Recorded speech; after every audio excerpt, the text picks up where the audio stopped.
Doctor Baba Saheb Ambedkar open university.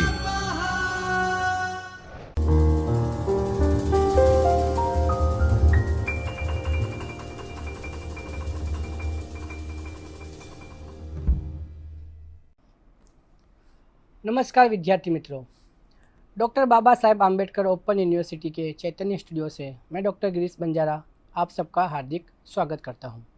आज हम MA final year Hindi के अंतर्गत पेपर नंबर 05 साहित्य सिद्धांत और समालोचना ब्लॉक 4 स्वच्छंदवादी काव्य चिंतन वर्ड्सवर्थ और कोलरिज की बात करेंगे।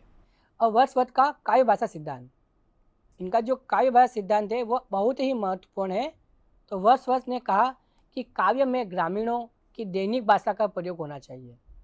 कि काव्य कैसा होना चाहिए, उसके अंदर अलंकार वाली भाषा नहीं होनी चाहिए, उसके अंदर छंद वाली भाषा नहीं होनी चाहिए, उसके अंदर कठिन शब्दों का प्रयोग नहीं होना चाहिए, उसके अंदर कैसी भाषा का प्रयोग होना चाहिए। तो काव्य में ग्रामीण की दैनिक भाषा का प्रयोग होना चाहिए, जिससे काव्य घर घर में पहुँचे, गाँव के हर लोगों के पास पहुँचे। ग्रामीण जीवन में मनुष्य के भाव सरल, निष्कपट, सच्चे होते हैं तथा प्रकृति के निरंतर संपर्क में से विकसित होते रहते हैं, इसलिए उनमें तादात्म्य सुगम होना चाहिए। अर्थात वर्ड्सवर्थ ये कहते हैं कि गांव में जो लोग होते हैं वो गांव के लोग प्रकृति के बहुत ही निकट होते हैं। तो अगर प्रकृति के निकट पहुंचना है तो गांव के लोगों तक पहुंचना होगा, और गांव के लोगों तक पहुंचना है तो उनकी भाषा तक पहुंचना होगा। और गांव के लोग उच्च कोटि की भाषा तो बोलते नहीं है, वो संस्कृत तो बोलेंगे नहीं, वो उच्च कोटि की अंग्रेजी तो बोलेंगे नहीं। तो उनकी जो आम चाल, जो आम बोली है, जो उनके गांव की बोली है, आम बोलचाल है, उस बोलचाल के अंदर ही साहित्य लिखा जाना चाहिए, काव्य लिखा जाना चाहिए। गद्य और पद्य की भाषा में तात्विक भेद नहीं होना चाहिए। प्राचीन कवियों का भाव वो जितना सरल था, उनकी भाषा उतनी ही सहज थी। भाषिक कृत्रिमता और आडंबर बाद में कवियों की देन है। अर्थात जो वर्ड्सवर्थ ये कहते हैं कि जो प्राचीन कवि थे, प्राचीन लेखक थे, वो उनकी भाषा सहज और बहुत ही सरल थी, लेकिन बाद के कवियों ने उसको क्या किया, उस भाषा में कृत्रिमता लाए और आडंबर लाए, जिसके कारण यह काव्य अति कठिन होता गया। वर्ड्सवर्थ ने काव्य भाषा सिद्धांत के विषय में अपना एक निश्चित मत प्रस्तुत किया है। उसने माना है कि कविता की भाषा जनसाधारण से जुड़ी ग्रामीण भाषा होनी चाहिए। वर्ड्सवर्थ के पूर्व दाते ने काव्य में ग्रामीण भाषा के प्रयोग से है माना था। बाद के काव्यों ने भी इसका समर्थन किया। अभिजात्य भाषा और बोलचाल की भाषा पर यह द्वंद्व पुराना है। इस द्वंद्व को वर्ड्सवर्थ ने लिरिकल बैलेंस के द्वारा पुनः विचार का केंद्र बनाया है। अर्थात जो लोग मानते हैं कि इस काव्य की भाषा अच्छी होनी चाहिए, उत्कृष्ट होनी चाहिए, छंद युक्त, अलंकार युक्त होनी चाहिए, साथ में दूसरे लोग बोलते थे, दूसरे काव्य बोलते थे कि इसकी भाषा सरल होनी चाहिए, गांव के लोगों की होनी चाहिए, तो इन दोनों को मिलाकर काव्य कैसा होना चाहिए वह वर्ड्सवर्थ ने अपने लिरिकल बैलेंस के अंदर बताया है। 18वीं सदी के नवे अभिजात्यवाद में भाषा के दो रूप प्रचलित थे। उच्च भाषा, जिसे संस्कृत जनों की भाषा कहते थे, तथा दूसरी निम्न भाषा जो साधारण जनों की भाषा थी। कालांतर में उच्च भाषा कृत्रिम और दुर्बोध होती चली गई, इसलिए भाषा के त्याग और ग्रामीण भाषा के प्रयोग पर वर्ड्सवर्थ ने बल दिया। यानी कि जो भाषा उच्च कोटि की थी उसको त्याग कर वर्ड्सवर्थ ने क्या किया कि ग्रामीण भाषा के प्रयोग पर वर्ड्सवर्थ ने बल दिया। काव्य की भाषा कैसी हो, इस विषय में उन्होंने कई महत्वपूर्ण बातें कही है। वर्ड्सवर्थ ने काव्य की भाषा कैसी हो इस विषय में उन्होंने कई महत्वपूर्ण बातें कही है। भारतवर्ष के संस्कृत काव्य शास्त्र के आचार्य कुंतक ने तो रीति को काव्य की आत्मा मान लिया था। उन्होंने रीति को विशिष्ट पद रचना अर्थात भाषा का विशिष्ट रूप बतलाया था। वास्तव में काव्य का आरंभ सभी देशों में उसी भाषा के माध्यम से होता है जो विशिष्ट जनी की नहीं अपितु जन सामान्य की भाषा होती है। अर्थात वर्ड्सवर्थ ने जन भाषा को ही महत्व दिया, ना कि उच्च कोटि की भाषा को। जिस तीव्र गति से जीवन और जीवन की भाषा में परिवर्तन होता है, उसी गति से साहित्य और साहित्य की भाषा में परिवर्तन नहीं होता। अंग्रेजी भाषा के अध्ययन अध्यापन को वर्ड्सवर्थ के समय तक लगभग 120 वर्ष पूरे हो गए थे, परंतु आज के साहित्य में हिंदी में जिसे शब्दों और वाक्य विन्यासों का प्रयोग हो रहा है, इस प्रकार का परिवर्तन अंग्रेजी की काव्य भाषा में नहीं आया था। अर्थात वर्dsworth ये बता रहे हैं कि जो भाषा परिवर्तन हम हिंदी भाषा है उसके अंदर आया, ऐसा परिवर्तन अंग्रेजी भाषा में कभी नहीं आया था।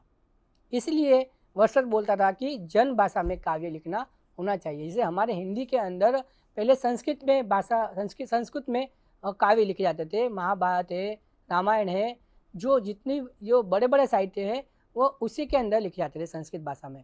लेकिन धीमे धीमे उसमें परिवर्तन आया, बाद में हिंदी में लिखे जाने लगे, फिर उससे भी परिवर्तन आया। आज लोक भाषा के अंदर भी साहित्य लिखा जा रहा है, जैसे मराठी है, पंजाबी है, गुजराती है, राजस्थानी है, इसे अन्य भाषाओं के अंदर भी हमारा साहित्य लिखा जा रहा है। आजकल तो ग्रामीण भाषाओं के अंदर भी साहित्य लिखा जा रहा है। तो जो बदलाव हिंदी भाषा के अंदर आया, वो परिवर्तन अंग्रेजी की भाषा के अंदर देखने को नहीं मिला था। जब कभी कोई काव्य रीति रूढ़ हो जाती है, तभी उसके प्रति किसी महान साहित्यकार की प्रतिभा विरोध का स्वर ऊंचा करती है। वर्dsworth का स्वर अपने युग की ऐसी ही रीतिबद्धता के प्रति विद्रोही रूप में व्यक्त हुआ था। वर्dsworth रीतिबद्धता को अस्वाभाविक मानते थे। वो क्या मानते थे? वर्dsworth की रीतिबद्धता को अस्वाभाविक मानते थे। उनका मानता था कि जो काव्य है वो बिल्कुल स्वच्छंद होना चाहिए, वो लिखने में मुक्त होना चाहिए, उसके ऊपर कोई बंधन नहीं होना चाहिए। अगर काव्य बंधन में आ गया तो वो काव्य नहीं रहेगा, कोई और ही रूप धारण करेगा। इसलिए तो वर्dsworth ने स्वच्छंदतावाद की बात की। उनका कथन था कि मैंने कई ऐसे अभिव्यंजना प्रयोग को जो स्वतः उचित और सुंदर है बचाया है, क्योंकि निम्न कोटि के कवियों ने इनका इतना अधिक प्रयोग बार बार किया है कि उनके प्रति ऐसी अरुचि उत्पन्न हो गई थी कि उसे किसी कला के द्वारा दूर नहीं किया जा सकता था। वर्dsworth का यह भी मत था कि सभी देशों के प्राचीनतम कवियों ने प्राय वास्तविक घटनाओं के द्वारा उत्तेजित भावों के कारण कविताओं की रचना की है। अर्थात वो ऐसा मानते थे कि जिस समय में जो काव्य लिखा गया था, उस काव्य में उन जो कवि है उन्हें अपने देश में जो घटनाएं देखी, जो वास्तविकताएं देखी, उसको ही देखकर उसने अपने काव्य में वर्णन किया है। उन्होंने प्राकृतिक रूप से तथा मनुष्य के रूप से लिखा है। चूँकि उनके भाव सशक्त थे, इसलिए उनकी भाषा निर्भीक और अलंकृत होती थी। बाद में निम्न कोटि के कवियों ने इस प्रभावपूर्ण भाषा का अनुकरण किया, यद्यपि उनमें उन भावों का उद्रेक नहीं था। इस प्रकार उस अलंकृत भाषा या यांत्रिक अनुकरण होने लगा। ऐसी अनुभूतियों और विचारों के लिए भी उनका सुयोग होना, जिनके साथ उसका कोई प्राकृतिक संबंध नहीं रह गया था, इस प्रकार अनजान में एक ऐसी भाषा बन गई जो मनुष्य को वास्तविक भाषा के तत्व भिन्न हो गई थी। तो अभी तक हमने इस इकाई में देखा वो था जो वर्dsworth है, उसका सिद्धांत, उसका परिचय और उसकी काव्य भाषा। अब हम देखेंगे सैमुअल टेलर कोलरिज। अभी तक हमने स्वच्छंदतावाद, अभिजात्यवाद और वर्dsworth की बात की, उनके साहित्य की बात की, उनके काव्य सिद्धांत की बात की, कविता क्या है उसकी बात की।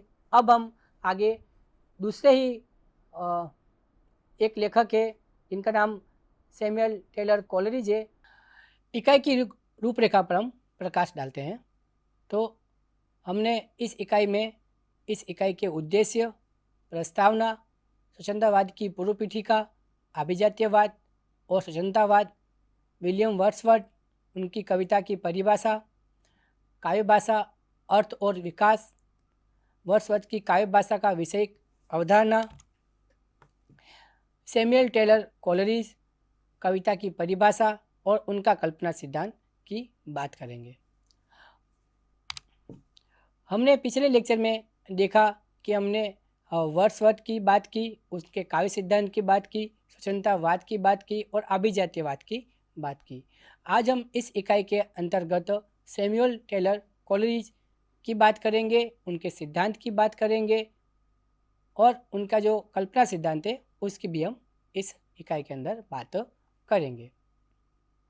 तो इस इकाई के पहले हमने अभिजात्यवाद पढ़ा, स्वतंत्रतावाद पढ़ा और वर्ड्सवर्थ का परिचय और उनका काव्य सिद्धांत और उनके काव्य विषयिक जो बातें थी, उनका मत था, उसकी हमने चर्चा की। अभिजात्यवाद के अंतर्गत हमने ये पढ़ा कि काव्य कैसा होना चाहिए, काव्य उत्कृष्ट होना चाहिए। साथ ही स्वतंत्रतावाद की बात की, उसके अंदर में बताया गया कि काव्य के अंदर प्रकृति का होना जरूरी है, काव्य की भाषा सरल होना जरूरी है, जो आम जन लोगों की भाषा होनी चाहिए। और वर्ड्सवर्थ ने ही इस बात पर बात की कि काव्य के अंदर जो भाषा है वो जन जन की होनी चाहिए, उत्कृष्ट भाषा नहीं होनी चाहिए। भाषा कैसे होनी चाहिए? सरल होनी चाहिए। तो उसी मत को आगे बढ़ाते हुए उन्होंने अपने जो काव्य है लिरिकल बैलेट्स में ऐसे ही काव्य का बात कही जिस काव्य की भाषा सरल हो, ऐसे ही काव्य की रचना होनी चाहिए। तो लिरिकल बैलेट्स जिन दो लेखकों ने लिखा, दो आलोचकों ने लिखा, उनमें से एक थे वर्ड्सवर्थ और दूसरे थे सैमुअल टेलर कोलरिज। तो हमने पिछले लेक्चर में वर्ड्सवर्थ और उनके साहित्य की बात की, तो अब हम इस लेक्चर के अंदर सैमुअल टेलर कोलरिज और उनके काव्य सिद्धांत जो कल्पना सिद्धांत थे उसकी बात करेंगे।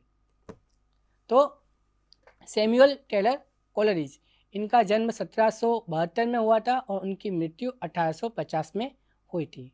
तो जन्म 21 अक्टूबर 1772 और मृत्यु इनकी 25 जुलाई 1835। इनका समय जो है वो 1772 से 1850 के बीच में माना जाता है।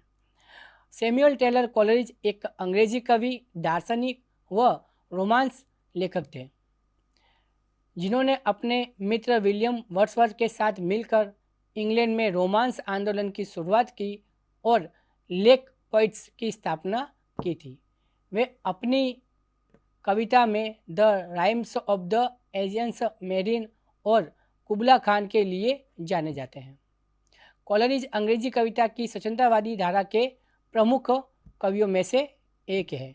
जो विलियम वर्ड्सवर्थ जिस काव्य धारा के प्रमुख कवि थे, उसी काव्य धारा यानी कि स्वतंत्रतावादी काव्य धारा के भी प्रमुख कवियों में कोलरिज का स्थान है। आलोचना के क्षेत्र में कोलरिज का एक महत्वपूर्ण योगदान उनके द्वारा कल्पना शक्ति का विवेचन है।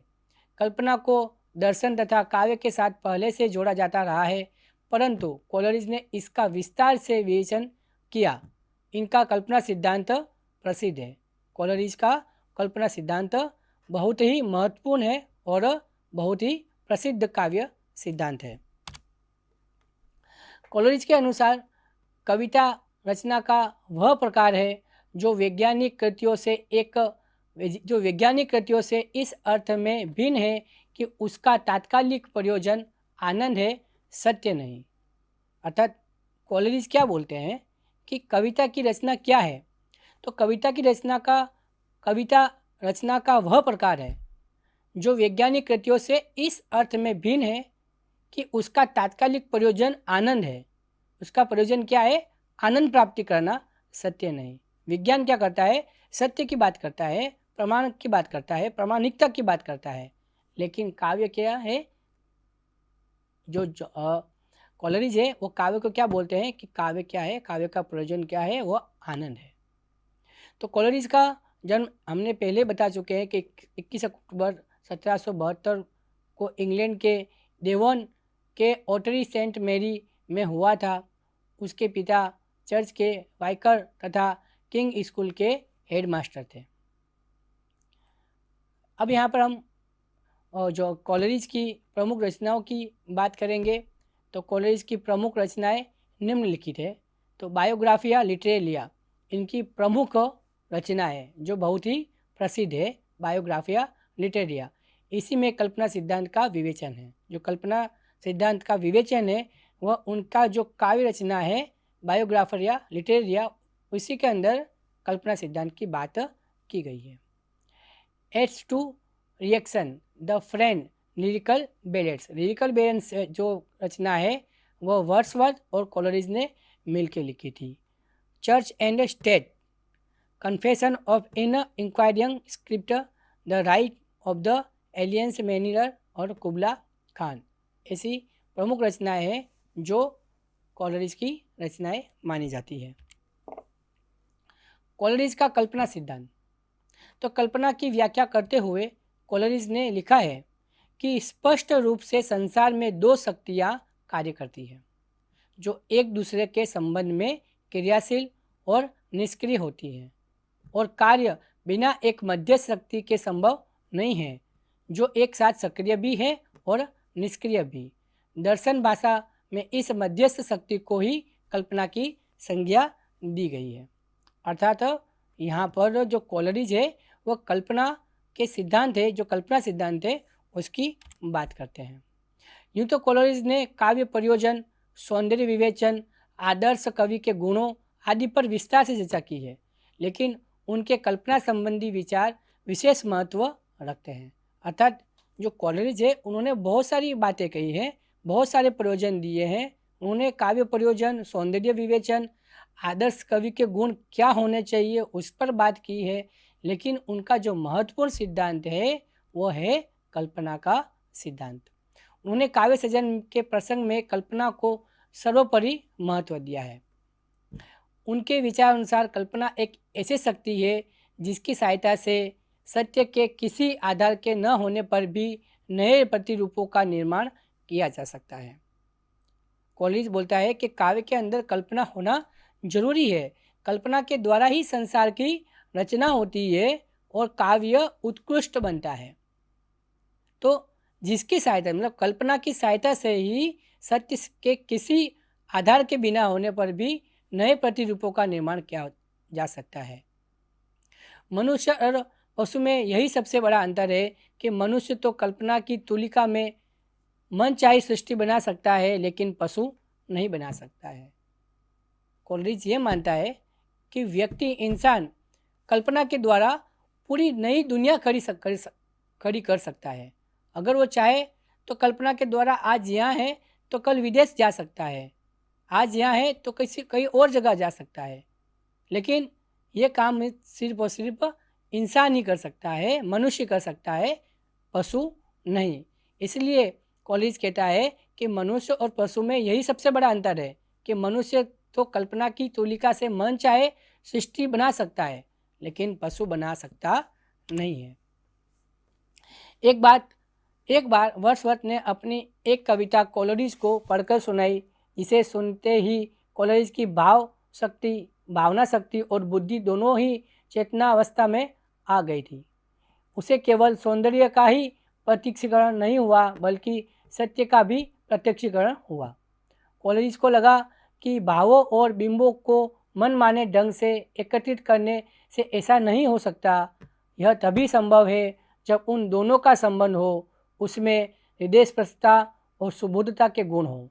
वस्तुतः वर्ड्सवर्थ ने अपनी उस कविता में संस्कारों, बिंबों, प्रत्ययों आदि का अद्भुत शक्ति से एकत्रीकरण किया, तभी उसमें लौकिक चमत्कार आ गया। अर्थात कोलरिज ये मानते हैं कि काव्य के अंदर कल्पना का होना अति महत्वपूर्ण और आवश्यक है। कोलरिज का विचार था कि जिस शक्ति ने यह अलौकिक विचार पैदा किया वही कल्पना कही जा सकती है। वह बुद्धि और हृदय वर्जित और अंतर्जर्जित, परिचित और नवीन अंतर्वेग और संयम, अवधारणा और भाव, प्रत्यय और बिंब आदि का समन्वय करती है। कोलरिज के मतानुसार कल्पना ही प्रतिबोधन तथा बोधन की उस खाई को पाटती है जिसे करने में बुद्धि असमर्थ होती है। यानी कोलरिज कहते हैं कि जो काम बुद्धि नहीं कर सकती है वो काम कल्पना शक्ति ही कर सकती है। इस कल्पना शक्ति में प्रकृति के शाश्वत और सुंदर रूपों को प्रकट करने की शक्ति आ जाती है। अर्थात हम जो बात सच में नहीं कर सकते हैं, जो बात सच्चाई पर नहीं टिक सकती है, वो बातें हम कल्पना के द्वारा, उसमें प्रकृति के द्वारा हम वो काव्य की रचना कर सकते हैं। कोलरिज के अनुसार कल्पना वह मानसिक शक्ति है जिसके द्वारा विभिन्न तत्वों का एकीकरण होता है। वह एक समन्वयकारी शक्ति है और किसी विषय के विभिन्न पक्षों को एक संश्लिष्ट अन्वित के रूप में ढालती है, जिससे वे पक्ष घुल मिलकर एकाकार हो जाते हैं। अर्थात सैमुअल टेलर कोलरिज ये कहते हैं कि कल्पना वह मानसिक शक्ति है जिसके द्वारा विभिन्न तत्वों का एकीकरण होता है। ऐसे किसी तत्व का एकीकरण नहीं होता, लेकिन कल्पना के द्वारा क्या होता है कि विभिन्न तत्वों का एकीकरण होता है। वह एक समन्वयकारी शक्ति है और किसी विषय के विभिन्न पक्षों को एक करती है, साथ ही सबको मिलाकर, जिससे वे एक पक्ष होकर सब लोग घुल मिलकर एकाकार की बात हो जाती है, वो सब सारे एकाकार हो जाते हैं। तो यहाँ पर सैमुअल टेलर कोलरिज कल्पना की बात करते हैं।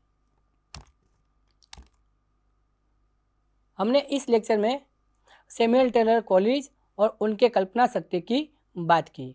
आगे हम दूसरे लेक्चर में और आलोचकों को लेकर आएंगे। नमस्कार। स्वाध्यायः परः